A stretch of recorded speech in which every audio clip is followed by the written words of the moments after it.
2022년 가장 뜨거운 관심을 불러모았던 국산 무기는 KF-21 보라매였지만 이와 함께 다른 의미로 뜨거운 주목을 받았던 무기가 있었으니 바로 국산 전술 수송기 MCX였습니다. 지난해 9월 개최된 방산 전시회 DX 코리아에서 카이의 국산 수송기 모형이 최초로 공개되었는데요. 범고래를 닮은 매력적인 디자인으로 인해 당시 드라마 우영우 속 고래가 떠오른다고 하여 우영우 비행기라는 별명을 얻었었죠. 그런데 이 귀여운 별명을 가진 비행기가 사실 북한과 중국까지 초토화시킬 수 있는 무시무시한 공중요새로 변신할 수 있다는 사실이 드러났습니다. 미국에서 개발한 6세대 폭격기 시스템과 한국의 주특기인 포가 만나 어디에서도 볼 수 없었던 강력한 화력을 뿜어내는 공중요새가 탄생할 수 있다고 하는데요. 대한민국 네 번째 국산 항공기가 될 MCX 수송기의 반전 매력에 대해 자세히 알아보도록 하겠습니다. KF-21의 완성을 확신하는 대한민국의 항공산업의 다음 목표는 바로 국산 전술 수송기 개발이었습니다.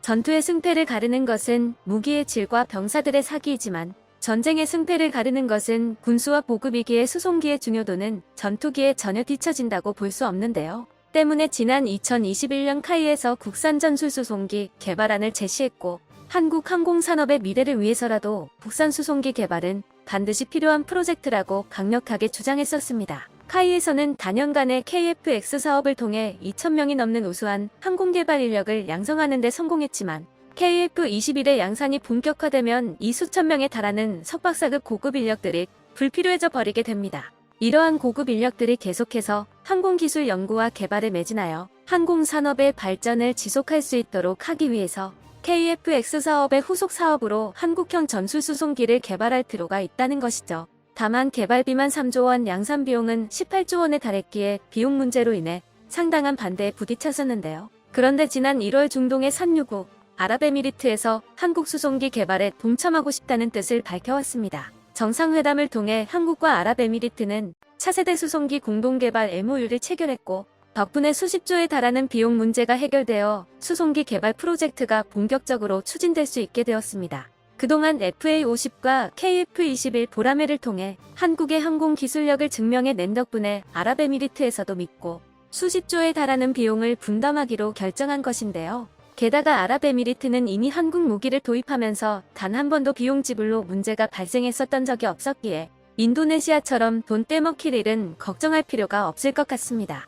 그리고 지난 2월 아랍에미리트 현지에 다목적 수송기 개발을 위한 R&D 센터가 건립되기로 결정되며 국산 수송기 개발이 본격적인 궤도에 오르게 되었습니다. 산유국의 오일머니를 등에 업고 개발 추진력을 얻은 MCX 프로젝트는 쌍발 터보팬에 장착한 최대 이륙 중량 103톤급 수송기를 목표로 개발이 진행될 예정인데요. 최대 속도 마하 0.75에 5,000km의 항속거리, 기존 C130 수송기의 1.5배에 달하는 30톤의 수송 능력을 갖추는 것을 목표로 하고 있습니다. 그런데 이 대한민국의 새로운 항공기는 단순한 수송기는 되지 않을 거라 하는데요. 카이에서는 수송기의 청사진을 제시하며 수송기 역할뿐만 아니라 공중발사체, 유무인 복합편대의 모함, 공중급유, 해상 초계기 등 대형 특수항공기의 플랫폼이자 일반 전투기와는 비교도 되지 않는 무장탑 재량을 활용, 막강한 화력투사 플랫폼이 될 거라는 계획을 밝혔습니다. 덩치가 크고 속도도 느려 표적이 되기 쉬운 수송기가 폭격 임무를 수행한다는 게 말이 안 되는 소리처럼 들리는데요. 하지만 미군은 이러한 발상을 현실로 옮겨 수송기를 간단하게 초장거리 폭격기로 변환시켜주는 새로운 무기체계를 만들어냈습니다. 지난 9일 노르웨이에서 미군이 특별한 신무기 테스트를 진행한 영상이 공개되었습니다. 노르웨이 공군기지에서 미국 특수전비행단의 C-130J 수송기가 날아오르고 얼마 뒤 수송기의 화물창이 열리고 낙하산이 먼저 펼쳐지며 커다란 수화물이 떨어져 내리는데요. 낙하산에 매달려 공중에 채공하는 팔레트에서 이윽고 미사일이 분리되더니 날개를 펼치고 목표물을 향해 날아갑니다. 일명 래피드 드래곤이라 불리는 수송기용 순항 미사일 발사 시스템의 첫 실사격 시험이 진행된 건데요. 팔레트와 제즘 순항 미사일로 구성된 이 패키지를 수송기에 싣는 것만으로 수백 킬로미터 밖에서 단번에 수십 발의 미사일을 투사할 수 있는 강력한 장거리 폭격기로 변신하게 됩니다. 이 획기적인 발상의 신무기는 중국과 러시아에 큰 충격을 선사했는데요. 수송기이기만 하면 어디든 실을 수 있기에 중국과 러시아를 에워싸고 있는 미국, 동맹국들의 수송기를 전부 강력한 폭격기로 변신시키는 것이 가능하다는 것을 보여준 것이기 때문입니다. 래피드 드래곤의 팔레트 하나에는 순항미사일 6발이 탑재되고 C-130 계열 수송기에는 6개들이 팔레트 2개 총 12발의 순항미사일을 탑재할 수 있습니다. 훨씬 큰 전략 수송기인 C-17에는 9발들이 팔레트 5개, 총 45발을 탑재할 수 있는데요. 미국의 장거리 폭격기인 B-1B를 뛰어넘는 폭장량을 수송기가 가지게 되는 것입니다. 만약 C-130 수송기에 1.5배의 수송 능력을 갖추게 될 MCX 수송기에 래피드 드래곤 시스템을 탑재한다면 최대 18발의 순항미사일을 탑재할 수 있을 것으로 예상되는데요. 지난해 12월부터 국산 장거리 공대지 순항미사일 체계 개발에 착수하였기에 MCX 수송기와 함께 완성된다면 강력한 미사일 캐리어로 활약할 수 있을 것으로 기대받고 있습니다. 또한 한국이기에 가능한 또 다른 가능성이 있는데요. 바로 미국에서만 운용하고 있는 건십을 한국형으로 개발하는 것입니다. 현재 미국은 C-130 수송기에 105mm 곡사포와 각종 지상화기를 장착하여 지상부대의 화력 지원용 공중 플랫폼으로 쏠쏠하게 써먹고 있습니다. 하지만 사거리의 한계와 수송기의 낮은 방공 능력 때문에 방공망을 완전히 장악한 후에나 투입될 수 있다는 문제점이 있는데요. 강력한 공중 장악 능력을 가진 미국조차 고작 맨패드 미사일에 건십을 격추당했던 적이 있었을 정도이죠. 하지만 C-130의 1.5배에 달하는 한국형 수송기와 포방부를 자부하는 한국의 포기술이 합쳐진다면 세계 어디에도 없었던 건십을 만들어내는 것이 가능할 것이라고 합니다. 바로 세계 최고의 자주포 K9의 155mm 곡사포를 MCX 수송기에 장착하는 것이죠. 현재 K9의 최대 사거리는 40km 정도이지만 풍산에서 개발을 진행 중인 155mm 유도월 공포탄 GGAM을 사용한다면 사거리가 100km까지 늘어나게 되는데요. 포탄의 날개를 달아 활강 비행을 통해 전술탄도탄 수준의 사거리를 가진 GGAM 포탄은 날개를 조종해 정밀 기동이 가능하고 GPS와 IMU 통합 항법 유도 장치까지 갖추고 있어 무려 95%에 달하는 명중률을 자랑합니다. 게다가 최근 연구에 따르면 C-130과 같은 수송기에서 압축 공기를 이용하여 GGAM탄을 발사하게 된다면 사거리가 최대 150km까지 늘어나게 된다고 하는데요. 이러한 GGAM 포탄을 탑재한 한국형 건십이 탄생하게 된다면 적의 대공 공격에서 안전한 150km 밖 상공에서 막강한 화력 지원 임무를 수행할 수 있게 되는 것이죠. 그런데 한국의 수송기가 강력한 화력 투사 플랫폼이 될 수 있다는 소식에 옆나라 일본에서도 자국의 신형 수송기 C2를 기반으로 한 공대지 미사일 발사 시스템을 개발하겠다고 발표했습니다.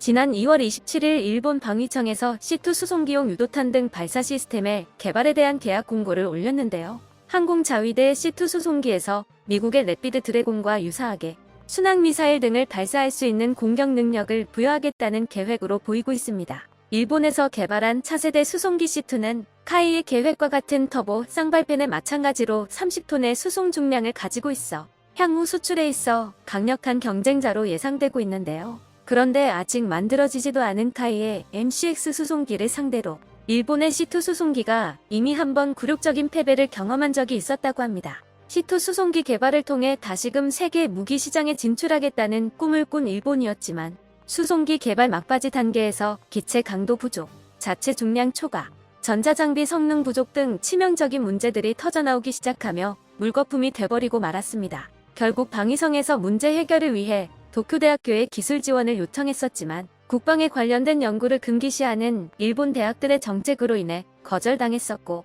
결국 수송기의 동체를 완전히 처음부터 재설계하여 교체하는 방법으로 문제를 해결할 수밖에 없었습니다. 덕분에 개발 기간은 15년으로 늘어났고 가격도 40%나 높아진 236억 엔이나 돼버리고 말았죠. C2를 상회하는 성능을 목표로 하고 있는 MCX가 대당 가격을 900억 원으로 잡고 있는 걸 생각한다면 일본이 또 한 번 말도 안 되게 비싼 무기를 만들어 내버린 것입니다. 이는 아무리 돈이 많은 나라라고 해도 용납이 안 되는 가격이었는데요. C2 수송기를 구매하기 위해 협상을 진행 중이었던 아랍에미리트도 말도 안 되는 가격에 손사래를 쳤고 이후 아시다시피 아랍에미리트와 한국이 수송기 공동개발 MOU를 맺으면서 일본은 또 한 번 한국 방산에 패배한 기록을 남기게 되었습니다. 그랬던 일본이기에 한국 수송기는 강력한 화력까지 갖추게 된다는 소식에 다시 한번 설욕할 기회를 얻기 위해 수송기용 미사일 발사 시스템 개발에 착수한 것으로 보이는데요. 근본적인 부분에서 이기지 못하는데 무슨 소용이 있나 싶네요.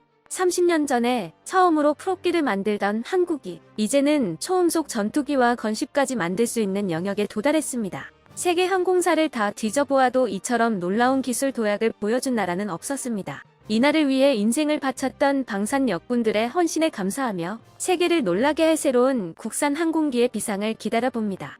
끝까지 시청해주셔서 감사합니다. 도움이 되셨다면 좋아요를, 다른 이야기도 궁금하시면 구독을 눌러주세요.